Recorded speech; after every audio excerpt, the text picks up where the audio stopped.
এই মুহূর্তে যে স্টোরিটি আমি শেয়ার করতে যাচ্ছি, স্টোরিটি যিনি আমাকে বলেছেন তার নাম হচ্ছে রোমানা রেজা। উনি পুরান ঢাকার ওয়ারিতে থাকেন। ইতোমধ্যে ওনার একটি স্টোরি আমি বলেছি, হসপিটাল কেন্দ্রিক একটি ঘটনা, যা আপনারা শুনেছেন এবং অনেকেরই ভালো লেগেছে বলে কমেন্ট করেছিলেন। তো রোমানা রেজা আপুর এখন যে স্টোরিটি আমি শেয়ার করতে যাচ্ছি, ঘটনাটির সময় ছিল 1986 সাল। উনি সদ্য ইন্টারমিডিয়েট পরীক্ষা দিয়েছেন এবং ইন্টারমিডিয়েট পরীক্ষা দেওয়ার পর রেজাল্ট বের হতে 3-4 মাস সময় লাগতো। এই সময় সাধারণত মানুষ কোথাও ঘোরাফেরা করে বা ডিফারেন্ট কোনো অ্যাডমিশনের প্রিপারেশন নেয়। উনি চিন্তা করলেন যে সদ্য পরীক্ষা শেষ হয়েছে, তো আগে কিছুদিন ঘুরে আসি। তো এরকম একটা সিচুয়েশনে ওরা পরিবার থেকে একটা পারিবারিক ট্যুরের আয়োজন করে এবং ট্যুরটা ছিল শ্রীমঙ্গলে। শ্রীমঙ্গলের ফয়জাবাদ নামক একটা জায়গা আছে, যেখানে ওনার ফুপা চা বাগানে চাকরি করতেন এবং চাকরি করার সুবাদে চা বাগানের বাংলোতে থাকতেন। এবং ওনারা পারিবারিকভাবে যে ট্যুরটা আয়োজন করেন এবং পরিকল্পনা করেন, তারা ওই বাংলোতে গিয়েই উঠবেন। যে চিন্তা সেই কাজ, ওনারা সিলেটের শ্রীমঙ্গলে চলে যান।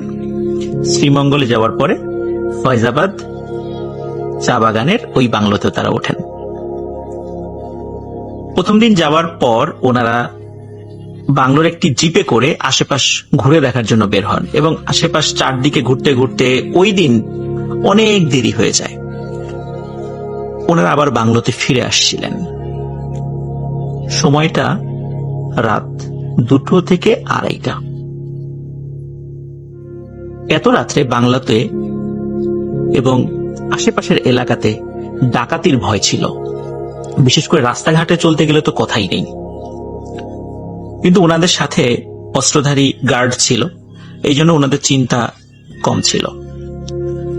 ওনারা গাড়ি নিয়ে যখন বাংলোর পথে আসছিলেন, পাশে চা বাগান, রাস্তার দুধারে কিন্তু খাড়ি মানে গর্ত, ছোট্ট একটি জিপ চলার মতো জায়গা সেখানে আছে। পাশাপাশি দুটো জিপ কিন্তু চলা সম্ভব নয়। গভীর রাত্রে যখন চারদিকে শুনশান নীরবতা, স্তব্ধতা, তখন জিপের ইঞ্জিনের শব্দ ছাড়া আর কোথাও হয়তো বা কোনো শব্দ শোনা যাচ্ছে না। তাদের জিপ এগিয়ে চলছে বাংলোর দিকে। হঠাৎ জিপের যিনি ড্রাইভার আচমকা গাড়ির গতি কমিয়ে দিলেন। সবাই বলল, কি ব্যাপার, কি হলো? তো তিনি বললেন যে সামনের দিকে তাকিয়ে দেখো। সামনের দিকে সবাই দেখে একজন মহিলা একটা ধূসর রঙের শাড়ি পরা, শাড়িটা বেশ ময়লা, লম্বা ঘোমটা দেয়া, পেছন থেকে বোঝা যাচ্ছে তার গড়নটা বেশ চিকন এবং আকার মোটামুটি 5 ফুট থেকে 5 ফুট 2 ইঞ্চির মধ্যে। তিনি ঠিক রাস্তার মাঝখান দিয়ে হেঁটে যাচ্ছেন। জিপ বারবার হুইসেল দিলেও উনি ডানেও যাচ্ছেন না, বায়েও যাচ্ছেন না। এখন উনি এমন একটা জায়গায় দাঁড়িয়েছিলেন, জিপ যে তার পাশ কেটে চলে যাবে এমন কোনো উপায়ও ছিল না। গাড়ি থেকে একজন পরামর্শ দিল গাড়িটা থামিয়ে ওই মহিলাকে বলে তাকে রাস্তার পাশে নিয়ে যাওয়া, কিন্তু সাথে থাকা গার্ড সেই প্রস্তাব শুনেই বলল, এটা কখনোই করা যাবে না, এটা হতে পারে ডাকাতদের একটা ফাঁদ। কারণ ডাকাতরা অনেক সময় এভাবে রাস্তার মাঝখানে গাড়ির গতি কমানোর জন্য বিভিন্ন পদ্ধতি অবলম্বন করে, অথবা রাস্তার সামনে গাছ ফেলে দেয়। তাই কোনোভাবেই গাড়ি থামানো যাবে না।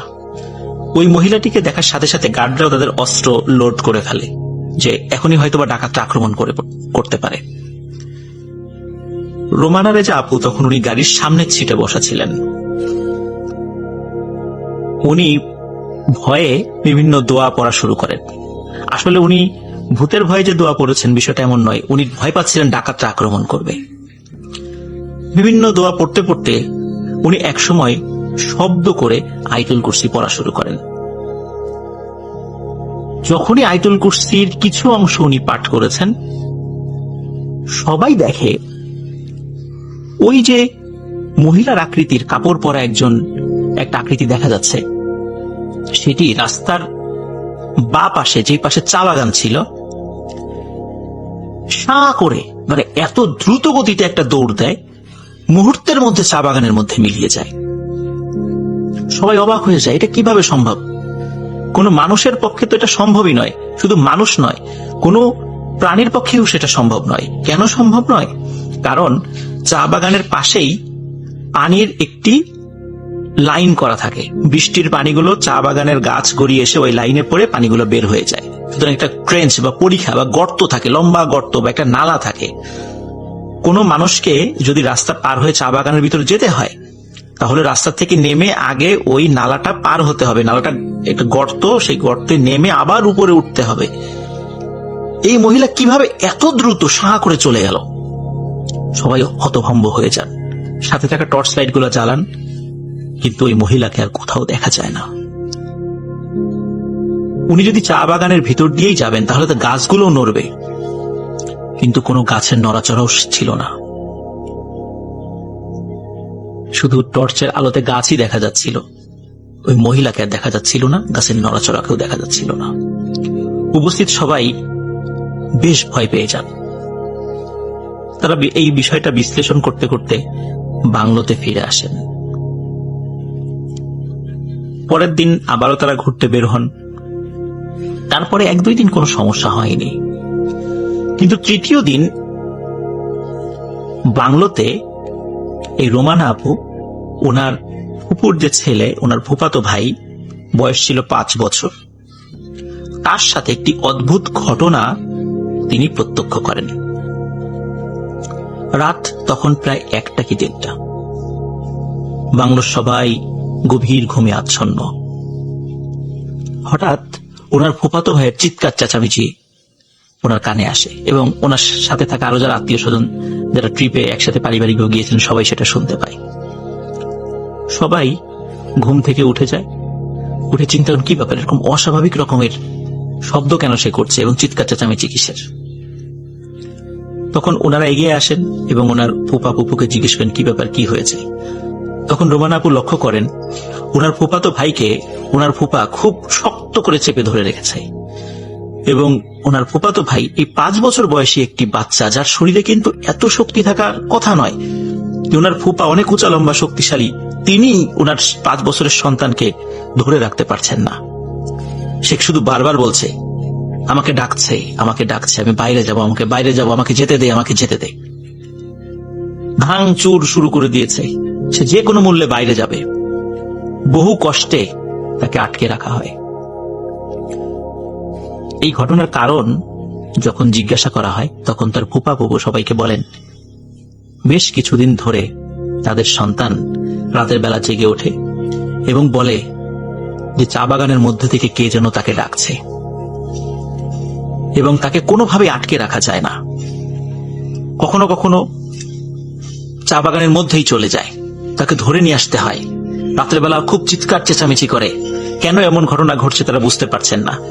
যদিও এই ঘটনার সমাধান হয়েছিল একজন আলেমের ঝাড়ফুঁকে, এই সমস্যা থেকে তারা নিষ্কৃতি পেয়েছিলেন। এই ঘটনা শোনার পর এবং কয়েকদিন আগে রাতের বেলা একটি ভয়ঙ্কর ঘটনা অবলোকন করার পর ওনারা বেশ ভয় পেয়ে যান এবং সিদ্ধান্ত নেন যে এই ট্রিপটা ক্যান্সেল, এবং ট্রিপটা ক্যান্সেল করে তারা আবার ঢাকায় ফিরে আসেন। যেহেতু রোমানা আপু পরীক্ষা দিয়েছেন, তার হাতে প্রায় 3 থেকে 4 মাস সময় ছিল পরীক্ষার রেজাল্ট বের হওয়ার। তাদের আরেকজন নিকট আত্মীয়, তিনি পরিবার সহ আবার চা বাগানে ঘুরতে যাওয়ার জন্য একটি ট্যুরের পরিকল্পনা করেন। এবং এখানে বলে রাখা ভালো, রোমানা আপুর 2 জন ফুপু রয়েছে, এবং এই 2 ফুপুর হাজবেন্ডই শ্রীমঙ্গলের 2টো চা বাগানের ম্যানেজার ছিলেন। ফার্স্ট যে ঘটনাটা আমি বললাম, তার ওই ফুপুর হাজবেন্ড ছিলেন ফয়জাবাদ চা বাগানের ম্যানেজার, এবং এখন যে ফুপুর কথা বলবো তার হাজবেন্ড ছিলেন শমশেরনগরের একটি চা বাগানের ম্যানেজার। প্রথম ঘটনার কারণে ওই আত্মীয় এবং রোমানা আপু তারা শমশেরনগরের ফয়জাবাদের ওই ফুপুর বাসায় যেতে আগ্রহী ছিলেন না, যেহেতু সেখানে প্যারানরমাল বিষয়গুলো ঘটছিল এবং ভয় পেয়েছিলেন। এই জন্য এই ট্যুরের সিদ্ধান্ত হয় যে তারা অন্য ফুপুর বাড়িতে বেড়াতে যাবেন। যথারীতি যে পরিকল্পনা সেই কাজ, তারা রওনা দিলেন। তাদের নিজস্ব গাড়িতে ঢাকা থেকে রওনা দেন। এই বাংলোটির নাম আমি বলবো, এটি একটি বিদেশি কোম্পানির একটি চা বাগান ছিল শমশেরনগরের। এই বাংলোর নাম রয়েছে ডবল চেরা বাংলো। ওই সময়ে পুরো শমশেরনগরে দোতলা বিশিষ্ট একটি মাত্রই বাংলো ছিল, সেটা হচ্ছে ডাবল চেরা বাংলো। এই ডাবল চেরা বাংলোতেই ওনার ফুপু এবং ফুপা থাকতেন। তাদের গাড়িটা শ্রীমঙ্গলে যেতে যেতে বেশ রাত হয়ে যায়, রাত 11টা বেজে যায়। বাংলোটা টিলার উপরে। গাড়ি যখন টিলার উপরে উঠছিল তখন রোমানা আপু হঠাৎ খেয়াল করেন যে গাড়ির ব্রেকের উপরে তার ফুপা, আরেকজন ফুপা আর কি, চাপ দিয়ে ধরে রেখেছেন, কারণ গাড়িটা চালাচ্ছিলেন তার ফুপা।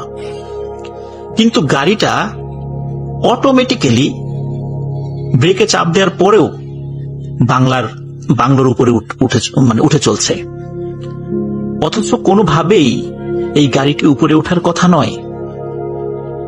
রোমানা আপু তখন টুকটাক ড্রাইভিং শিখছিলেন, যার কারণে কখন গাড়ি থামবে কখন চলবে এই বিষয়টার একদম একটা সাধারণ ধারণা ছিল। তিনি খেয়াল করছিলেন তার ফুপা গাড়ি চালাচ্ছেন, কিন্তু তার চোখ দুটো বড় বড় হয়ে আছে, জাস্ট হাত দুটো শুধু স্টিয়ারিং এর উপরে রাখা এবং পা ব্রেকের উপরে রাখা, চাপ দিয়ে ধরে রাখা। তিনি কোনো কথা বলছিলেন না, মনে হচ্ছে উনি এমন ভাবে হতভম্ব হয়েছেন তার মুখ দিয়ে কোনো কথাই বের হচ্ছে না। এদিকে রোমানা আপু চিৎকার করবেন কিনা বুঝতে পারছেন না, কারণ গাড়ি কিভাবে চলছে, গাড়ি কোনোভাবেই এভাবে উপরে ওঠার কথা নয়। মনে হচ্ছে কে বা কারা পেছন থেকে প্রচন্ড গতিতে ধাক্কা দিয়ে গাড়িটাকে টিলার উপরে নিয়ে যাচ্ছে। তারা ধারণা করেছিলেন টিলার উপরে গিয়ে হয়তোবা গাড়িটা টিলার অপর পাশে ছিটকে পড়ে যাবে, কিন্তু অদ্ভুত ব্যাপার হলো টিলার উপরে উঠেই গাড়িটা থেমে যায়। তখন তারা হাফ ছেড়ে বাঁচেন। কিন্তু প্রিয় লিসেনার, স্বাগতম বোথ এফএম ইউটিউব চ্যানেলে। এখানে আপনারা শুনতে পারবেন প্রতীক বিভিন্ন ধরনের গল্প। প্রতিদিন রাত 9:30 এখানে ভিডিও আপলোড করা হয়। নতুন নতুন ভিডিও পেতে চ্যানেলটিকে সাবস্ক্রাইব করে রাখবেন। গাড়ির মধ্যে থাকা কোনো ব্যক্তিকে রোমানা আপু এবং তার ফুপা যিনি গাড়ি চালাচ্ছিলেন তারা কোনো কিছু বলেন নাই, হয়তো বললে তারা আরো ভয় পেয়ে যাবেন। যাই হোক, তারা নামার পরে বাংলোতে যান। যাওয়ার পরে বাংলোতে থাকা রোমানা আপুর ফুপা ফুপুকে এই গাড়ির ঘটনাটা খুলে বলেন।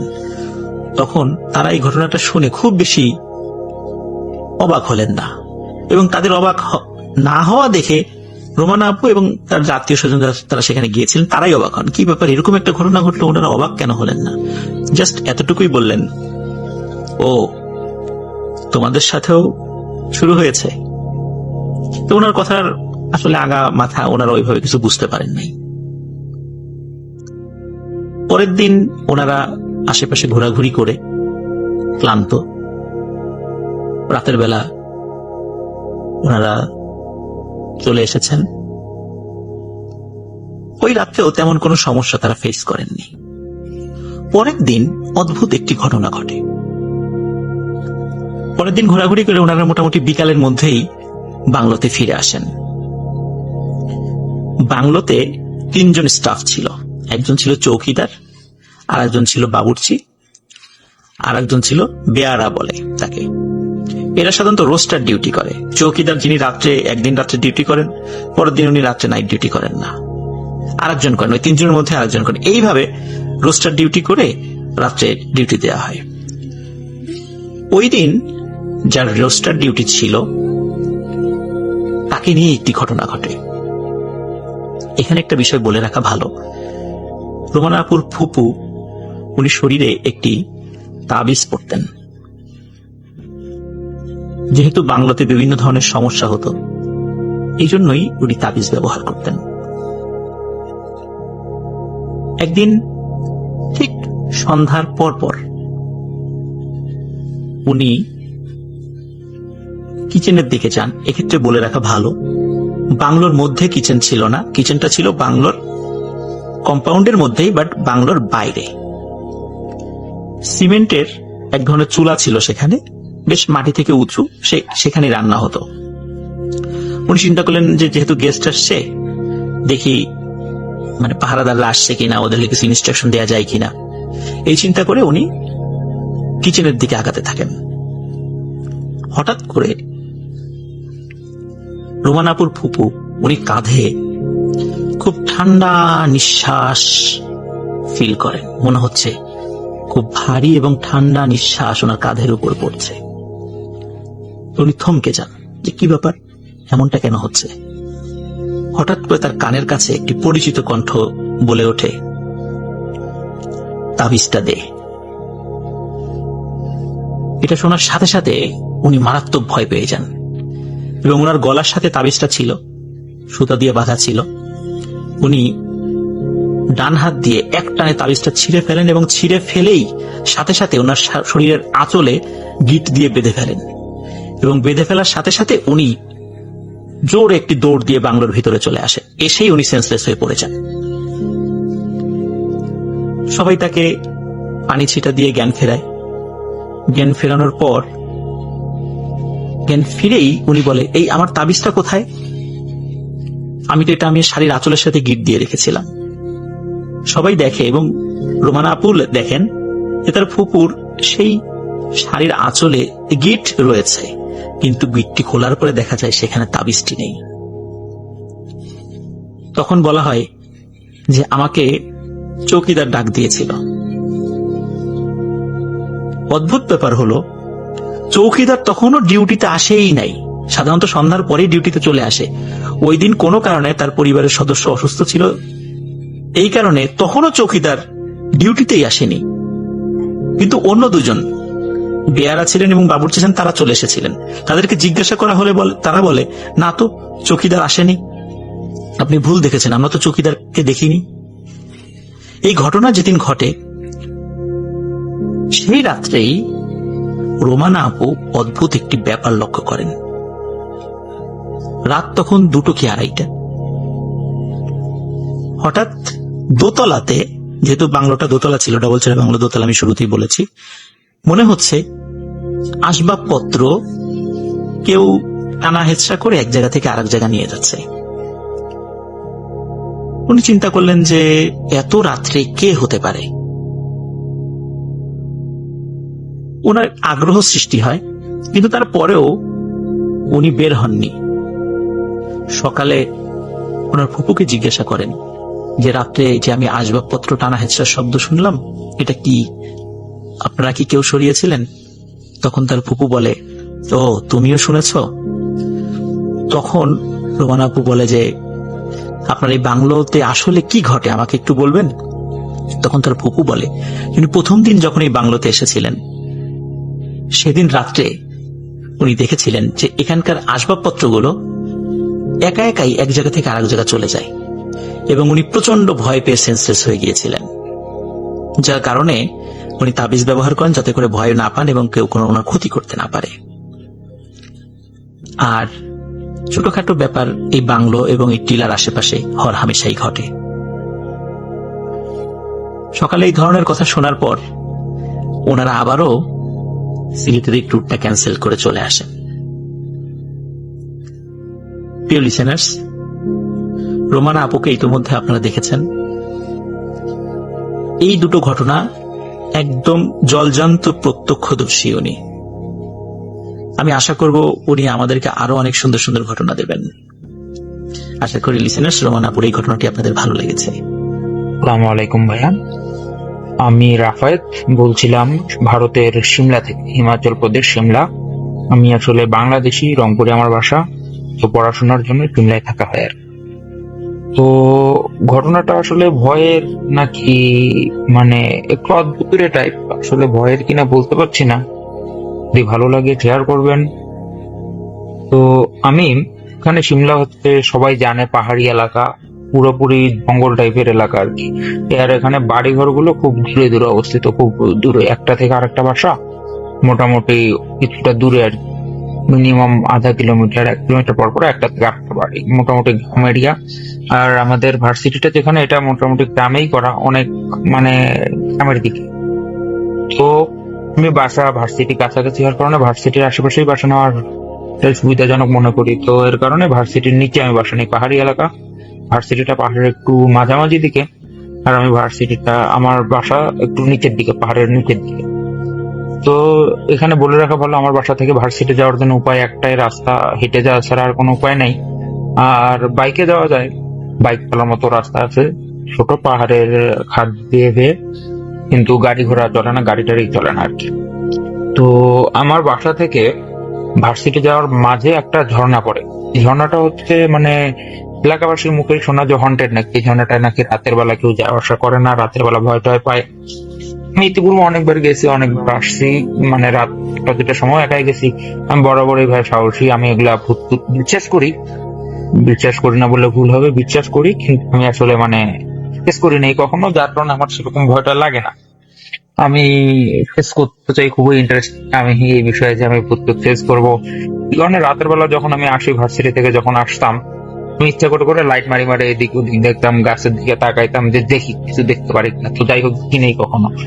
তো আমি হঠাৎ বাসার মধ্যে একটা জিনিস খেয়াল করলাম, আমি যখন বাসায় থাকতাম প্রত্যেক বৃহস্পতিবার রাতে, মানে রাতে না, সন্ধ্যার দিকে, সন্ধ্যা 7টা থেকে 7:30টার সময় একটা মানে স্মেল পাইতাম আমি, যে একটা হচ্ছে স্মেল আসতেছে, বাইরে থেকে একটা স্মেল আসলো। স্মেলটা ধীরে ধীরে ধীরে ধীরে আসতেছে, আমি ফিল করতেছি ধীরে ধীরে দূর থেকে কাছে আসতেছে, কাছে থেকে একদম আরো কাছে আসতেছে, আমার ফেসের সামনে চলে আসতেছে। আস্তে আস্তে কিছুক্ষণ আমার ঘরে থাকতেছে। আমার রুমের মধ্যে দুটো বেড, তো পাশের বেডে বসলে একটা মানুষ যখন বসে, কোন একটা স্মেলওয়ালা মানুষ বা কেউ যদি আসে বসে, দূরত্ব কিন্তু নাক থেকে বোঝা যায়, মানে কতটুকু দূরত্ব যখন স্মেলটা আসতেছে। আবার লোকটা মানে স্মেলটা যখন কাছে আসে, তখন আমি বুঝতেছি যে স্মেলটা তীব্র হচ্ছে। তো এরকম আর কি। তো প্রথম একদিন মানে স্মেলটা আসলে কিরকম, অনেকটা মুজার স্মেল যেরকম হয়, সক্সের স্মেল সেরকম, কিন্তু পুরো মানে অনেক আঝালো টাইপের একটা পুরো স্মেল, এত দুর্গন্ধ, মানে এটা আসলে সহনীয় না, মানে কিরকম যেন একটা বিরক্তিকর টাইপের, কিরকম এখন আসলে বলে বোঝানো তো সম্ভব না। তো আমি নর্মালি আমার মতো রান্না বান্না করি, খাওয়া দাওয়া করি, অ্যাসাইনমেন্ট থাকলে অ্যাসাইনমেন্ট করি। সন্ধ্যার সময় মাগরিবের নামাজ পড়ে দেখা গেল আমি বসে আছি, বা অ্যাসাইনমেন্ট কি দিছে ওগুলো দেখতেছি, বা কোনো মানে প্রেজেন্টেশন আছে কিনা বা এরকম কিছু আছে কিনা, নর্মালি ওই সময়টা ঘাটাঘাটি করি, বা করি কি রাতের খাবারটা রান্না করে নেই, রান্নার জন্য কাটাকাটি করি। তো সবার প্রথম আমার বিষয়টা, একদিন আমি মার্ক করি যে কি ব্যাপার আছে, স্মেল আসতেছে, একটা দুর্গন্ধ আসতেছে। পরে আমি চিন্তা করলাম যে নাম বুঝতে তো আমার শখ, যে আমি তো কালকে ধুয়ে দিলাম, আমার এখান থেকে তো আসার কথা না। আমি খুঁজলাম কিছুক্ষণ আমার রুমের কিসের থেকে আসতে পারে, তো দেখলাম যে না, কিছু থেকে স্মেলটা না। পরে আমি জিনিসটাকে ওভারলুক করে আমি আমার মতো কাজে লেগে পড়ি, কিন্তু মানে একটা বিরক্তিকর একটা স্মেল, মানে থাকা যাচ্ছিল না রুমের মধ্যে এরকম।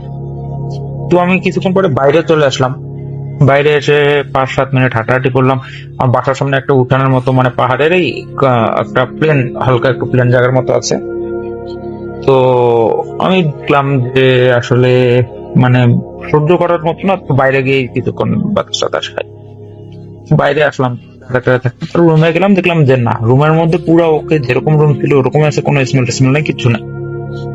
তো আবার নেক্সট বৃহস্পতিবারের দিন, মানে এটা যে বৃহস্পতিবার হচ্ছে এটা আমি মার্ক করছি না, তো নেক্সট বৃহস্পতিবারের দিন আবার এরকম আবার স্মেলটা সন্ধ্যা 7টা 7:30টার দিকে, মাগরিবের আজানের পর পরে এরকম স্মেলটা আসতেছে। তো এখন আমি চিন্তা করলাম কি ব্যাপারে, এই স্মেলটা আবার কই থেকে আসলো। আবার আমি ওভারলুক করে আমার মতো আমার কাজ চালাই গেলাম। তো ধীরে ধীরে আমি বুঝতেছি, মানে আমি বিছানার মধ্যে শুয়ে আছি, আমি দেখতেছি স্মেলটা দূর থেকে আসতেছে, আসতেছে, হালকা হালকা হালকা, ধীরে ধীরে ধীরে ধীরে পুরো স্মেল আসলো, মানে পুরো একটা মানে দুর্গন্ধ। আমি ওভারলুক করে গেলাম। তারপরে আবার 3য় দিন, আবার 3rd দিন, আবার বৃহস্পতিবার রাতে এরকম হচ্ছে। তখন আমি জিনিসটা মার্ক করলাম, আচ্ছা এটা তো বৃহস্পতিবারের রাতেই হচ্ছে। এরকম করে করে বৃহস্পতিবার রাতেই আমি একটা সময় এমন হয়ে গেল যে আমি ওয়েট করতাম যে 7টা, বা মানে ধীরে ধীরে তো টাইম আগে আসতো, 6:30 বা এরকম 6:45টার দিকে স্মেলটা আসতো। আজান মানে আজান তো এখানে দেয় না, মানে ফোনের মধ্যে আমি একটা ওই যে মানে ইয়া করে রাখছি, আজান দেয় ফোনে, কারণ এখানে তো মসজিদ নাই, যার কারণে ফোনের মধ্যে মুসলিম প্রো নামে একটা অ্যাপস আছে, সেই অ্যাপস এর মাধ্যমে আজান নামাজের সময়সূচিগুলো দেখে নিতাম আমরা এখানে। তো আজান দিল, নামাজ কালাম পরে পরে আবার দেখছি সেই বাজে একটা স্মেল আসতেছে। আমি এমন করতে করতে একটা মানে আমি ইয়া করে রাখতাম যে প্রত্যেক বৃহস্পতিবারে আসতেছে, আমি ওয়েট করে থাকতাম যে এই যে আসবে স্মেলটা। তারপর আমি ধীরে ধীরে জিনিসটা এমন ফিল করলাম যে দূরে থেকে আসতেছে আসতেছে আসতেছে আসতেছে, ধীরে ধীরে ধীরে ধীরে পুরো একটা স্মেল হয়ে যায়। আবার কিছুক্ষণ থাকে, আমার আশেপাশে ঘোরাঘুরি করে স্মেলটা। মানে আমি আসলে কিছু দেখতেছি না, কোনো বাতাস বা কিছু এরকম যে দেখবো এরকম কিছু না, কিচ্ছু না, আমি কিছু দেখতেছি না। জাস্ট আমি মানে ফিল করতে পারতেছি যে স্মেলটা আমার ডানে যাচ্ছে, বামে যাচ্ছে, আমার সামনে আসতেছে, কিছুক্ষণ ওখানে আছে, তারপরে ধীরে ধীরে ধীরে ধীরে চলে যাচ্ছে স্মেলটা। তো আমি কি করলাম, আমি হচ্ছে পরের বৃহস্পতিবারে আমি আগরবাতি জ্বালাইলাম যে দেখি কি হয়। আগরবাতি জ্বালাইলাম, তো আগরবাতি জ্বালানোর পরে দেখলাম যে না, স্মেলটা আর আসলো না। পরের বৃহস্পতিবার আসলো না। পরের বৃহস্পতিবার ইচ্ছা করে আমি আগরবাতি জ্বালালাম না, যে না দেখি। আজব একটা ব্যাপার, পরের বৃহস্পতিবার আবার আমি স্মেলটা পাচ্ছি। সাথে সাথে আমি আগরবাতি জ্বালাইলাম, ধূপকাঠি বা আগরবাতি যেটাই বলেন, তো স্মেলটা চলে গেল। তারপরে বৃহস্পতিবার আমি করছি কি, আয়াতুল কুরসি পড়লাম যে দেখি এটা যদি খারাপ কিছু হয়, আয়াতুল কুরসি যদি আমি পড়ি তাহলে এটা আসবে না। পরের বৃহস্পতিবার আমি মার্ক করলাম যে না, জিনিসটা আসলো না। তো আমি জিনিসটা যেটা ফিল করতে পারছি যেটা আসতেছে আসতেছে আসতেছে চলে যাচ্ছে চলে যাচ্ছে, আমি বললাম কি রুমের মধ্যে পর্দা লাগাইলাম একটা, আমি দেখি যে এটা কি আসলে বাতাস আসতেছে নাকি কি আসতেছে। তো পর্দা লাগানোর পর আমি দেখলাম না, কোনো বাতাস না, কোনো কিছু না, স্মেলটা আসতেছে আসতেছে আসতেছে আমার কাছ থেকে, দুর্গন্ধটা চলে যাচ্ছে। আমি চিন্তা করলাম যে না, দেখি আমি ফলো করি, স্মেলটাকে ফলো করি, সেটা কোথায় পর্যন্ত যায়। তো আমি সন্ধ্যার সময়, পুরো অন্ধকার, সিমলা তো পুরো পাহাড়ি এলাকা, এখানে কোনো রোড লাইটও নাই, মানে গ্রাম সাইডে আমার ভার্সিটিটা, তো রোড লাইটও নাই কোনো। তারপরে হচ্ছে আপনার পুরো অন্ধকার, রাস্তাগুলো মানে পাহাড় কাটে কাটে রাস্তা বানানো, পুরো অন্ধকার। তো আমি ভাবলাম যে দেখি, পুরো স্মেলটা কোন করতে গেলাম আমি আসলে বুঝলাম না। তো তারপরে আমি ফলো করতে গিয়ে মানে আমি মিস গাইড হয়ে গেলাম, আমি ফলো করতে পারলাম না। তারপরে বৃহস্পতিবার আমি আবার স্মেলটা যখন পাইলাম, আমি স্মেলটার পিছনে পিছনে যাওয়া শুরু করলাম। যখন একটু জোরে হাঁটলাম দেখলাম স্মেলটা শুরু হইতেছে। হ্যাঁ, স্মেলটা আমার একদম খুবই কাছে আছে। আমি যখন স্লো হয়ে যাচ্ছি দেখছি ধীরে ধীরে স্মেলটা কমে যাচ্ছে, স্মেলটা ধীরে ধীরে কম কম হয়ে যাইতেছে, মানে কমে যাচ্ছে, আমি গন্ধটা আর পাচ্ছি না। আবার একটু দৌড় মারি যখন মানে ওই রোড দিয়া, দেখছি হ্যাঁ তীব্র হচ্ছে। তো তখন আমি ওই তীব্র স্মেল নেওয়া অবস্থা আমি হাঁটা শুরু করলাম। তো এক সময় দেখলাম স্মেলটা ধীরে ধীরে, আমি তো সোজা হাঁটতেছিলাম, স্মেলটা ডানে গেছে, আমি আসলে বুঝতে পারিনি। সোজা যাইতে যেতে দেখলাম স্মেলটা আর পাচ্ছি না। তারপর যখন ডানে মুখ করে কিছুক্ষণ ভাবলাম যে ডানে গিয়ে দেখি, তো দেখলাম হ্যাঁ ধীরে ধীরে একটু তীব্র হচ্ছে, আবার একটু তীব্র হচ্ছে। আমি আরো একটু করে হাঁটলাম, দেখলাম হ্যাঁ আরো তীব্র হচ্ছে স্মেলটা। তো আমার আর এই স্মেলটাকে ফলো করতে করতে আমার আর এই হুঁশ নাই যে আমি ধীরে ধীরে ঝর্ণার দিকে চলে যাচ্ছি। ঝর্ণাটা আসলে হান্ড্রেড, আমি আসলে কখনো কিছু দেখি নাই। তো ঝর্ণাটার দিকে যাচ্ছি, তো ঝর্ণার দিকে যাইতেছে যাইতেছে স্মেলটাও যাচ্ছে। তারপরে হঠাৎ করে যখন ঝর্ণার মানে মোটামুটি আমার এমন থেকে দেখা যাচ্ছে 30-40 মিটার দূর হবে, তখন আমি ফিল করলাম না, মানে আমার তখন একটা হুঁশ ফিরে আসলো যে না, আমি যাবো না, ঝর্ণার দিকে যাবো না, এটা হয়তো বা খারাপ কিছু হবে, আমাকে খারাপ কিছু অ্যাট্রাক্ট করতেছে বা আমাকে আকর্ষণ করতেছে, যাতে আমি যাই, আমি আর আমার কোনো বিপদ হইতে পারে। তারপর আবার ভাবলাম যে আরে কিসের বিপদ, যাই গিয়েই দেখি মানে কি হয়, যা হবে হবে, দেখা যাবে। আর আমার খুবই ইন্টারেস্ট ছিল ভূত টুত দেখার বা এরকম ভূত টুতে মানে পিছু করার বা ভয় পাবো একটা, কিছু একটা দেখবো, আমি এক্সপেক্ট করে গেছিলাম। তো এরকম কিছু হলো না। আমি দেখলাম কি, একটা ওখানে ঝর্ণার ওখানে একটা বড় পাথর আছে, পাথরের ওখানে একটা মহিলা বসে আছে। মহিলাটা মানে হঠাৎ করে আমার নজর গেল, স্মেলটা মানে স্মেলটার উপর আমার মানে ইয়াটা চলে গেল আর কি। আমি যে কনসেন্ট্রেট করছিলাম স্মেলে, সেই স্মেলটার উপর কনসেন্ট্রেট নাই আমার, ওইখানে এসে আমার ঘোরটা কাটে গেল যে আমি স্মেলটা পিছনে পিছনে এত দূর চলে আসছি। তো তারপরে আমি পাথরের উপর দেখলাম যে একটা মহিলা বসে আছে, মানে উল্টা মুখ হয়ে। এখন আমার মানে এই সময় বাজে প্রায় 7:30 বা এরকম, সন্ধ্যা ঠিক আছে, কিন্তু মানে খুব অন্ধকার আর আশেপাশে কোনো বাড়িঘর নাই, যার কারণে মানে আপনি সন্ধ্যা 7:30 সময় অন্ধকার হওয়ার পরেও যদি ওই জায়গাটায় যান, আপনি আসলে বুঝবেন না যে এই জায়গাটা আসলে মানে কেবল সন্ধ্যা হলো বা কেবল রাত হলো, যে 8টাও বাজেনি, এতটা পরিমাণ ঘুটঘুটে অন্ধকার। তো মহিলাটাকে এই অন্ধকারের মধ্যে আমি স্পষ্ট দেখতেছি পিছন পাশ হয়ে বসে আছে, সাদা ধবধবা একটা মানে মেক্সি টাইপের বা টাইপের তো না, মানে মহিলা যেগুলা করে মেক্সি বলে বা এক এক এলাকায় এক এক কিছু বলে। তো ওটা পরা, আর চুলগুলো প্রায় কোমর পর্যন্ত লম্বা। এখন আমি চিন্তা করলাম যে এত রাতে তো এখানে, তো মানে এই সময় তো এখানে কেউ থাকার কথা না, যেখানে সূর্য ডোবার পর থেকে ওই জায়গায় যে কেউ যাওয়া আসা করে না বা ওই জায়গায় কেউ হাঁটাহাঁটি করে না। তো এই সময় তো এখানে কেউ হওয়ার কথা না, এটা কি হইতে পারে? তো ভাবলাম সামনে আগাবো কিনা, তো ভেবেই আমি সামনে আগাইলাম, যে যা হয় দেখা যাবে যে কি আছে আসলে কি এটা। তারপরে আমি সামনে আগাইলাম, আগাইতে আগাইতে আমি আয়তুল কুরসি পড়লাম। তো আয়তুল কুরসি পড়ার পরে আমি মানে হঠাৎ করে আমি মানে গাটা একটা কিরকম যেন ঝাড়া দিয়ে উঠলো, আর আমি দেখলাম সামনে কিছুই নাই, আর মানে কিছুই নেই, নর্মাল, সবকিছু নর্মাল, কিছুই নেই, ঝর্ণার পানি পড়ছে। কিন্তু আমি যখন ব্যাক আসবো, কেন জানি আমার মনে হচ্ছে আমাকে মানে কেউ ডাকছে, পিছন থেকে কেউ ডাকছে। তো আমি আর পিছনে ফিরে তাকাই নাই, আমি চলে আসছি। চলে আসার পরে বাসায় আসলাম। এখন পরের বৃহস্পতিবারে আবার সেই পুরো গন্ধ। এখন গন্ধটা আমি দেখছি যখন বাসায় রুমে আসছে, আমি কোথা থেকে বের হয়ে আসছি, সাথে সাথে স্মেলটাও আমার সাথে বের হয়ে আসলো। আবার আমি রুমে গেলাম, আবার রুমে স্মেল, আবার বের হয়ে আসলাম, আবার বাইরেও স্মেল, মানে আমার সাথে সাথেই থাকতেছে। কোনোভাবেই সে মানে ওই স্মেলটা আমার কাছ থেকে দূরে সরতেই না। এরকম করে করে রাত 10টা 11টা বাজে গেল, আমি কোনো কাজ করতে পারছি না, কনসেন্ট্রেট করতে পারছি না আমার ওই স্টাডিতে। পরের দিন আমার এক্সাম ছিল, আমি আসলে কি করবো আমি বুঝতেছিলাম না। রাত 2-3টা পর্যন্ত এই স্মেল, আমি যেখানেই যাচ্ছি, বাথরুমে যাচ্ছি, বাথরুমে আসতেছে, ওয়াশরুমে মানে যেখানেই যাচ্ছি, রান্না করতেছি, রান্নার সাথে সাথে মানে আমি শান্তি পাচ্ছিলাম না, একটা মনের মধ্যে কিরকম একটা অশান্তি আমার কাজ করতেছিল। তো তারপরে আমি চিন্তা করলাম কি, যে দেখি আজকে ফলো করি। এখন আমি ফলো কি করবো, আমাকে সে ফলো করতে, আমি এবার ডানে যাচ্ছি, সে ডানে যাচ্ছে, আমি বামে যাচ্ছি, বামে যাচ্ছে। তারপরে আমি আয়তুল কুরসি করলাম। তো তারপর আর আমি ওই স্মেলটা পাইলাম না। তারপর আমি রুমে গেলাম, সবকিছু নর্মাল।